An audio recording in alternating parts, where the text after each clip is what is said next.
And welcome back to The Verdict. Mick Cornett with Kent Myers. We're here every week meeting interesting people and dealing with topical issues. And this is a subject we've touched on before, but never often enough. No, and we've only talked around the edges of it, but today we're going to be talking about an organization in Oklahoma County that protects the most innocent and defenseless clients that anybody can, the young children of this county that have been abused and deprived. We're going to talk to the president and Chief Executive Officer of Oklahoma Lawyers for Children. Tsinena Bruno-Thompson is her name. She'll be today's guest on The Verdict. We'll be right back after this.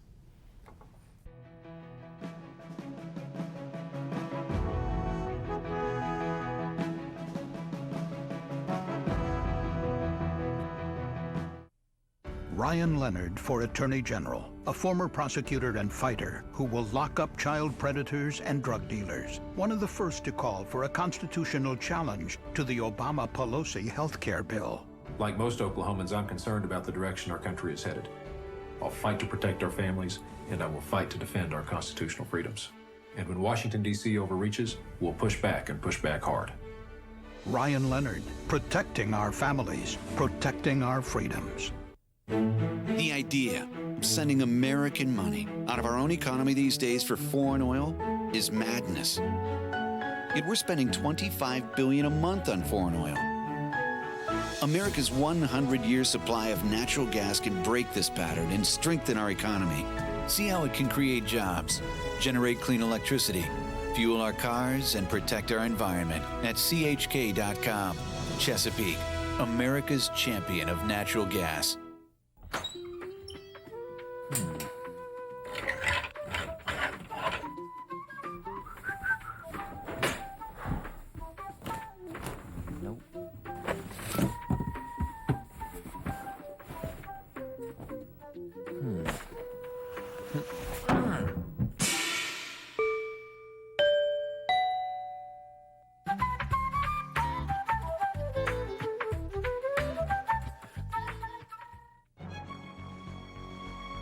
Wilsey, Meyer, Eatman, Tate. We're accountants. We do taxes, business valuations, estate planning, and consulting. And we're right here in Oklahoma, working with the owners of small and medium-sized businesses. Steve Wilsey and Stuart Meyer have the resources and the experience. Wilsey, Meyer, Eatman, Tate in Oklahoma City and Tulsa.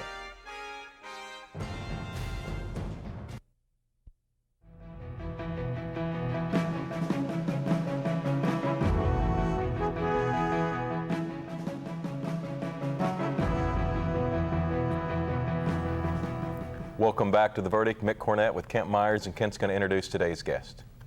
Really pleased today to have a friend join us on The Verdict, Tsinena Bruno-Thompson. She is the president and chief executive officer of a fine organization called Oklahoma Lawyers for Children, located here in Oklahoma County. She has an interesting background. For 7 years, she was a licensed commercial yacht captain and sailed around the world or in various parts of the world. Then came back and did her undergraduate work at Oklahoma City University, did her law work at Oklahoma City University, was in private practice for a number of years, and just recently in 2010 was selected as president and chief executive officer of Oklahoma Lawyers for Children. This is her first visit, and I trust not her last, and we're sure glad you're here. Well, thank you. Welcome. Well, tell us about Oklahoma Lawyers for Children and its mission. Well, Oklahoma Lawyers for Children is a 501c3 non-for-profit organization.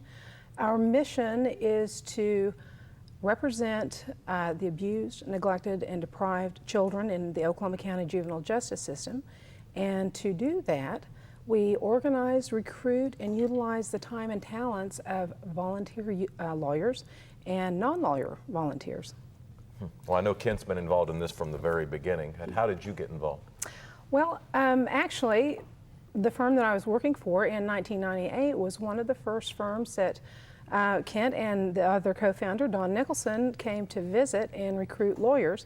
It's interesting, they took a very unique approach, and that was going to some of the larger firms that had established clients and attorneys, more veteran type attorneys, to go to be the volunteers, because they knew that these types of cases were going to be some long cases that needed attorneys that could have a good time commitment and resources to be able to back those kind of cases. So I was at one of the first firms that they visited. So one of my first cases was shortly after Lawyers for Children was founded in 1998. What could you tell us about that specific case without getting too closely involved in it? It was a deprived case, and Now, what's that mean? deprived can mean a number of different things, but the child has been adjudicated by the Oklahoma County District or Juvenile Justice System to be either abused, neglected. There can be a number of different types of things that result in this child being deprived, and which means that child's a ward of the state and in foster care. So this particular child was, I believe, 14 at the time. She had been in maybe 7 or 8 different foster care situations, running away, all kinds of issues. She needed some stability. So that's one of the things that our Lawyers for Children's volunteers do, is they provide some stability in addition to providing the legal representation that is needed throughout that deprived case.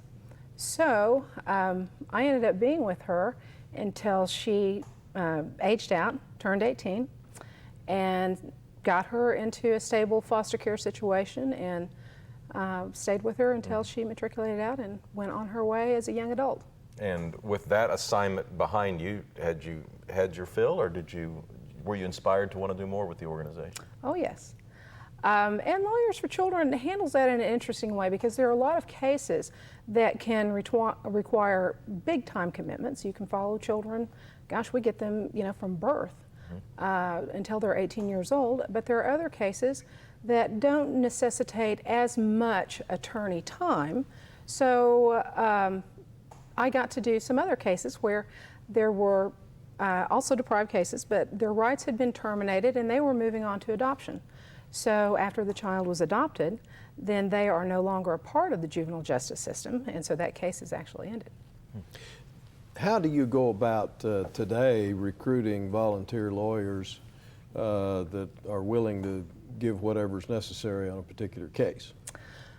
Well, we still have a lot of firms that are very supportive of us, and those firms will have a number of attorneys within the firm that give their time to Oklahoma Lawyers for Children. They'll also talk to their young associates that are coming in, and we incorporate them into perhaps not heavy cases at first, but something to get them introduced to the juvenile justice system, so later on they're in a better position to handle something like that. And then we have a number of job fairs that we attend, for instance at OCU School of Law. We visit with those young attorneys that are coming out and get them introduced so they are engaged and want to be a part of this organization and help abused children. Now, most lawyers that graduate from law school and start practice won't have any experience either in law school or otherwise with handling an abused and deprived case, a case that might be heinous and shocking, as the statute refers to really serious abuse. What do you do as an organization to make sure that you just don't throw a completely untrained volunteer in to misrepresent a child? How do you equip them? Well, we have so many of our lawyers that are outstanding attorneys to begin with. They are also willing to mentor these young lawyers. So that is, we partner those younger lawyers with the more experienced lawyers. There's also situations where the public defender's office will allow that younger attorney to come in and second chair a case so they can have some real hands-on experience, see how a case is tried in the juvenile court system, and get their feet wet. Do you provide any legal education? Oh yes, we provide CLE, continuing legal education training, twice a year. Also, anytime there is a revision to the statutes or something significant that's happened, we gather that information and put it in our training materials and supplement that as is necessary throughout the year. In general, the public defender's office is in charge of representing children. How does the Lawyers for Children interact with them, and are they generally in favor, or is there conflict between the two offices? Well, we can butt heads with the public defender's office occasionally, but not often. We have a wonderful relationship with them. We actually meet weekly with the public defender's office, and of course we get all of our cases from the public defender's office. And it's kind of interesting the way that can happen. So many children that come into the system may have branches of family. They may have half siblings that have, with different parents, and sometimes during the course of the representation, children's interests may be misaligned. One child may want to go back with the family, and another child wants to be adopted. And if that's the case, there's a conflict there. The public defender's office may not be able to represent all of those children's interests properly. So we will receive cases that way. We also receive cases whenever the public defender's office is conflicted out for another reason. For example, if a parent has a criminal case that is pending in the district court and has a public defender that is representing them, they can't also be representing the child. So we receive cases that way as well. Now, the public defender, Bob Ravitz, he's, I think, on your board. He is. And is an active board member, is he not? He most certainly He's is. Supportive of the organization. Yes. Now, the other constituencies you have are the district attorney's office, I guess, because they're involved in these cases, as well as the Department of Human Services. What is their representation on the board? Well, we have David Prather, who is a wonderful board member, and also Howard Hendricks, who is the director of the Oklahoma State Department of Human Services. He is also on our board and took his time on a lovely weekend recently to come to our volunteer appreciation picnic that was in Chandler. The board meets how often? We try to meet every 2 to 3 months. If there's something that comes up that's really important, we can always meet sooner. Sometimes we do. And with kids, that happens. Tell our audience what kind of giant staff you have at Oklahoma Lawyers for Children. We have a whopping staff of 2 full-time people, myself and a chief administrative officer. Then we have a part-time legal intern. And then during the summer, we are fortunate enough to have students that want to come, law students, that want to come in and help during the summer. So we have one of those right now. And then we are looking to hire a part-time staff attorney with some recent VOCA funds that were awarded to Lawyers for Children. How many volunteer lawyers do you have to look out after? Right now, we have 492 volunteer lawyers. And non-lawyers? Non-lawyers, we have 222. Tsinena Bruno-Thompson is her name. She was with Oklahoma Lawyers for Children. We have one more segment to go, so stay with us on The Verdict.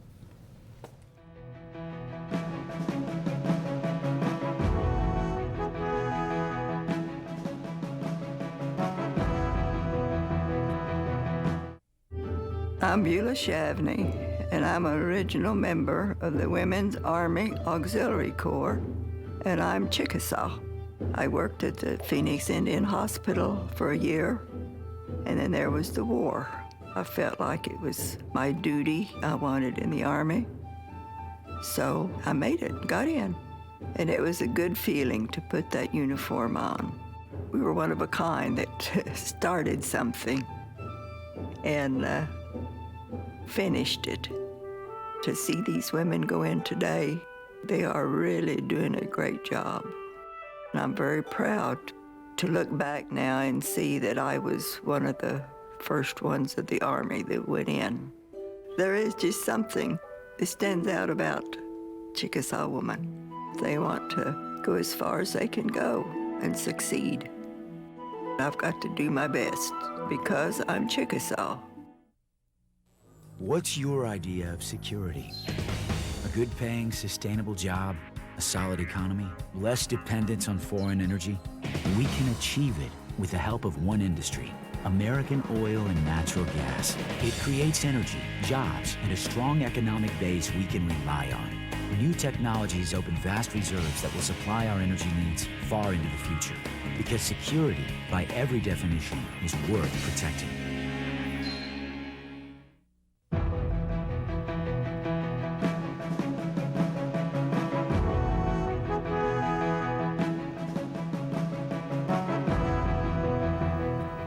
Tsinena Bruno-Thompson is our guest. We're talking about Oklahoma Lawyers for Children, and you talked in the last segment about the large number of attorneys who volunteer their services, and then you have some non-attorneys who work in this field too. What would the non-attorneys be involved with? Well, we have a pretty wide spectrum of non-attorneys. As you can imagine, in litigation systems, you need depositions. So we have court reporters that volunteer their time and services. We have legal graphics companies that provide demonstrative exhibits for trial and other types of graphic needs that we have. There are, one of the most important aspect of our volunteers are our shelter volunteers, because we have a volunteer that is at the Pauline Myers shelter 365 days a year, because children get picked up 24/7. And every day we have a shelter volunteer, and that's a trained volunteer, that goes to the shelter, that interviews these children. That's usually a non-lawyer. Yes, that is a non-lawyer. Okay. That interviews these children. Of course, we give them some specific training on interviewing a child that is involved in some kind of a trauma situation. That goes there and interviews these children, helps provide information that can help in the placement of that child. And sometimes it is something as simple as perhaps when that child was picked up, they didn't have their glasses. And so we find out what those needs are and make sure that the child, when they're in custody, has the best that we can do to help them survive that ordeal. Can you generally describe for our viewers the process that a single hypothetical child would go through from the moment they're picked up from the home for whatever reason and taken to the shelter? Then generally, how does the process work thereafter? Well, children, of course, are picked up from the home, but they're also picked up from other places. They can be picked up from school, daycare situation, and when that happens, they are taken to the Pauline Myers shelter, unless another family member is there available to take them on a temporary basis. And when they're in the shelter, of course they're cared for, but it's a tough situation. This is something that no child wants to have to go through. But as a part of the process, they're entitled to an emergency hearing or a show cause hearing within 2 judicial days from the time that they're picked up. So that is one of the reasons too why our volunteers go to the shelter every day to interview these children, because 5 days a week, 52 weeks a year, there is going to be an emergency show cause hearing to determine whether or not the pickup of this child was lawful, and if it was lawful, they will remain in custody. If it was not, they will possibly go home. And who represents the children at the show cause hearing? An Oklahoma Lawyers for Children volunteer attorney is there at every single show cause hearing, 5 days a week, 52 weeks a year. Have you ever tried to quantify the value of those attorneys and the time that they donate to the cause? Well, conservatively, that has been determined to be in excess of about $3.4 million a year. And I say that that is a very conservative figure because so many of our volunteer lawyers go above and beyond what is actually called for in a legal representation situation and go the extra mile, give the extra time that these children need during the course of their representation. If an attorney is interested and is just for whatever reason never been quite plugged into the organization, what would they need to do? Call me. It's that easy, huh? That easy. What are the responsibilities of a lawyer once that lawyer is appointed? I guess it just depends on the case. Well, it does depend on the case, but as with any other type of representation, once they accept assignment for one of our cases, they have to meet the client. And that can be an interesting ordeal because so many of our children are young, very young, and are not able to express what they want to have happen or tell you very much about their case.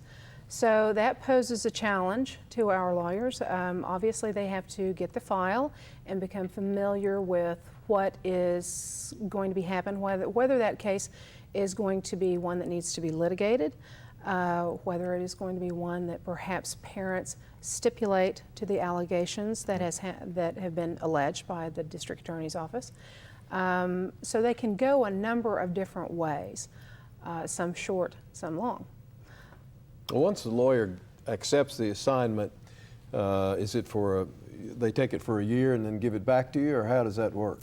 No, they take the case for the duration of the case. And if the child is a 3-year-old child and stays in the system for 15 more years, unless they're relieved of the responsibility some other way, they've got that assignment for 15 years.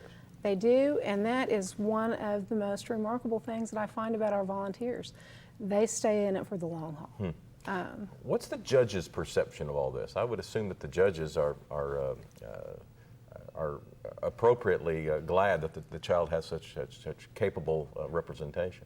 They're very happy that we're there. We certainly have the support of the Oklahoma County Juvenile Justice judges and also the Oklahoma County District judges. They're very supportive of our organization as well.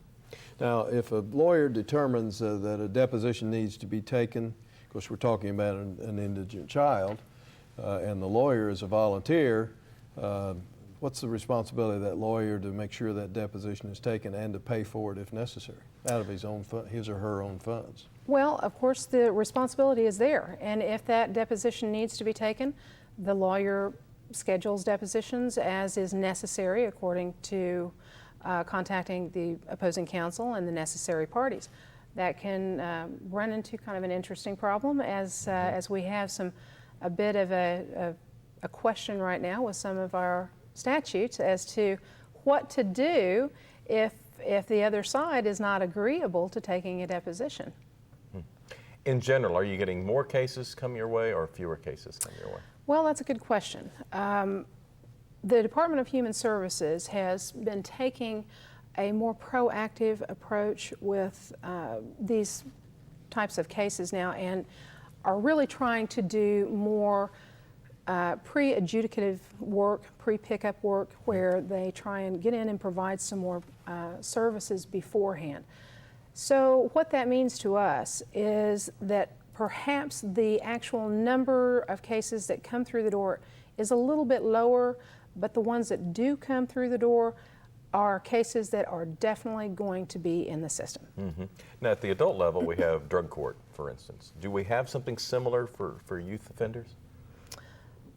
Well, our clients are victims, actually. They are not the offenders.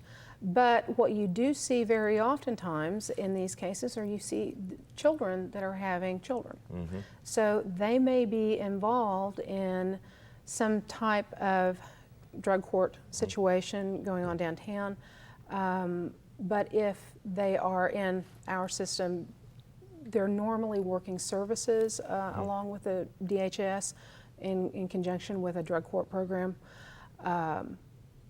to see if the family can be reunified. What if there's a dependency issue with the child? A chemical dependency? Well, obviously as a ward of the state, that child is going to be receiving services, medical services. We also, again, this is another area of volunteers that we have. There are psychologists that are available to give social services and additional evaluations to determine what types of needs that those children have. Well, you have private detectives as well to do investigative work, do you not? You bet. Lots of times parents don't necessarily want to be found, and they need to be found. So we have private detectives that offer their services as well as process servers that will go out and serve these parents and get them in and get them into the system so these kids can be looked after. Tsinena Bruno-Thompson is her name. Thank you very much for coming on, and best of luck to Oklahoma Lawyers for Children. Thank you. Thanks for your work. We'll have website information. We'll have some insight too, but we'll have some website information about Oklahoma Lawyers for Children on the other side of this break. We'll be right back.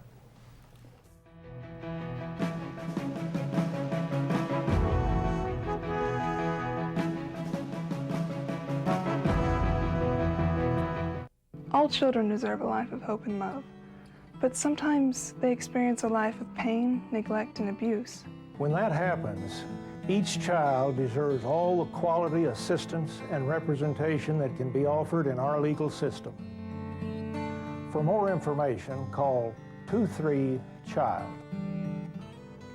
Oklahoma Lawyers for Children, helping to bring hope and love back to the lives of abused children. The good life comes naturally to Tulsa, where nature's beauty is matched with an eye for aesthetics. A legacy of neighborhoods graced with lawns and landscaping and handsome homes. A place that seems to have patented an ideal lifestyle. Bank First is loyal to the quality of life Tulsa assures its citizens, to the priority placed on education, culture, and growth. Loyal to builders who transform raw land into residential charm. Developers who see opportunity and add vitality to Tulsa's economy. Bank First serves both enterprise and private lives that need a loyal partner. It's how we help nurture this city's very good life. Bank First.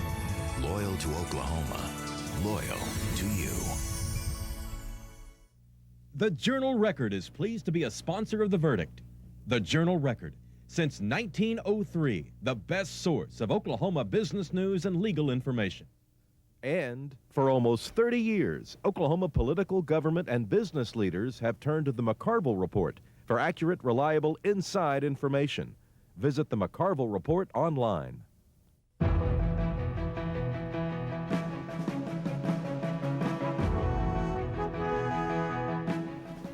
Oklahoma Lawyers for Children, a wonderful organization helping so many kids in Oklahoma County. Yes, and just getting better with the leadership of Tsinena Bruno-Thompson and the others, Cheryl Hawkins and the staff, as meager as it is, but as capable as it is. It's going to get better all the time. And they rely on volunteer work for a lot of the workload and the caseload. And if you feel so called, let me give you some website information. OklahomaLawyersForChildren.com is how you can get a hold of Tsinena Bruno-Thompson. OklahomaLawyersForChildren.com.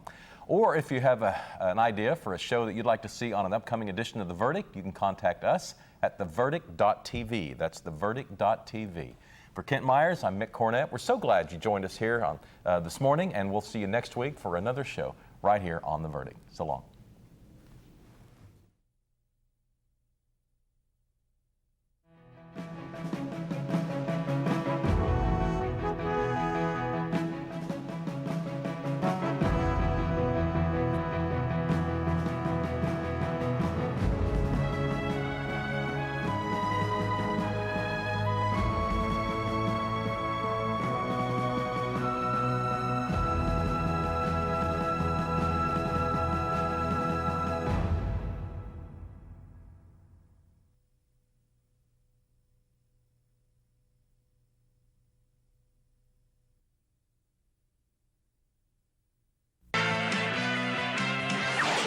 The preceding program was produced exclusively for the Cox Channel.